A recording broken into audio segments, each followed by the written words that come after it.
Good noon, sir. So, ito papakita po namin yung video kung paano po tatawagan natin yung bedside station.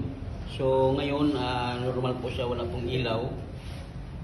So, ang process po, yung aming bed station ngayon ay naka-address to ng number 6. So, direct na lang po tayo rito sa host machine. Kung host machine direct po tayo tatawag, enter 00, then address number 6, then pag okay na po, enter.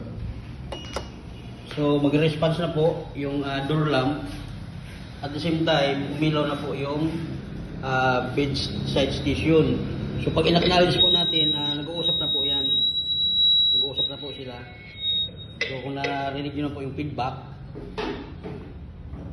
yan po. So kung okay na, kung tapos na, reset naman po natin dito. Yan.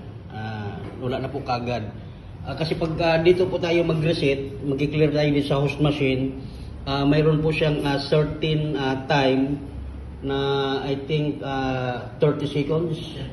30 seconds bago po mamatay yung door lamp at saka yung bedside station.